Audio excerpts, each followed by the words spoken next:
depressed, frustrated, sad, confused. You want answer. Let's talk. Give me a message sa page ko sa Philippine Dating Coach and you can have one-on-one coaching with Coach Baze, your dating coach. Just please subscribe to my channel and hit the bell button. Di wag. Ganun lang naman kasimple yun eh. Minsan kasi ang problema din sa inyo, parang kayo din kasi, gustong-gusto nyong pinapansin kayo ng ex nyo. Gustong-gusto nyong nagpaparamdam yung ex nyo. Gustong-gusto nyong, alam mo yun, gustong-gusto nyo nagpo-post yung ex nyo tungkol sa inyo. At nauuhaw kayo from time to time, lalo kayo nagiging needy, lalo kayo nagiging wanting, na parang gustong-gusto nyo talaga yung ganun.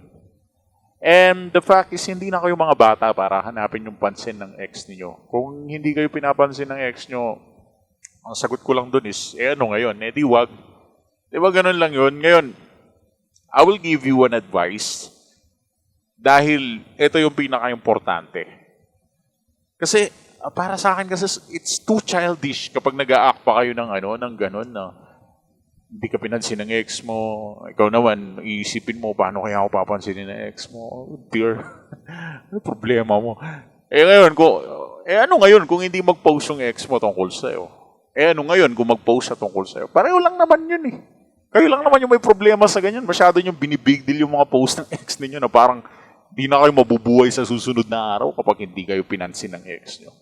Kaya most of you, sinasabi nyo sa akin yung ex nyo, narcissist. Kayo yung narcissist eh. Gustong-gusto nyo, pinapansin kayo. Gustong-gusto nyo, may attention na binibigay sa inyo, di ba? So, yeah, stop being a piece of shit. Okay? Stop being a piece of shit. You know? Hindi mo trabahong maging tanga.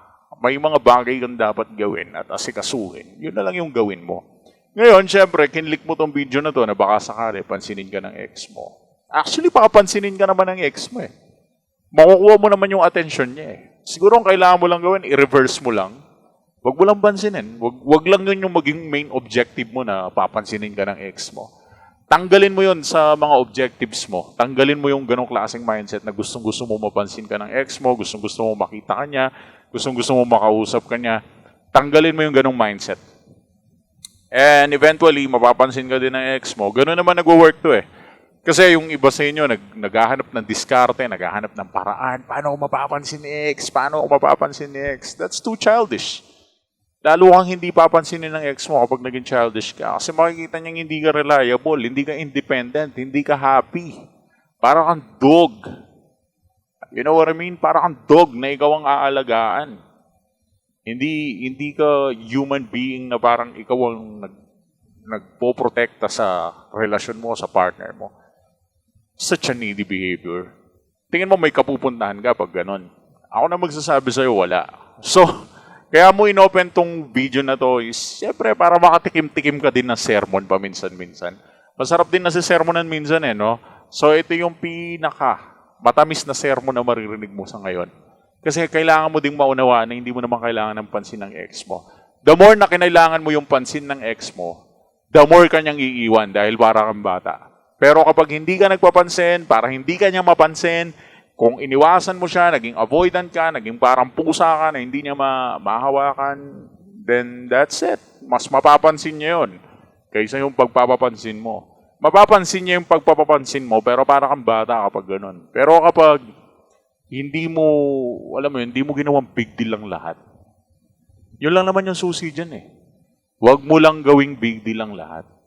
Kung hindi ka papansinin, edi wag. And through that, mapapansin ka din. Yung ex mo, titignan ka niyan as a very high status. At isa lang ang requirement para pansinin ka niya as a high status person. You just need to become high status. That's it. And in order for you to become high status, there's only one way. Huwag kang parang bata na gusto mo pinapansin ka lagi. Stop that shit. Okay? Stop that shit. Alright? Thanks for watching.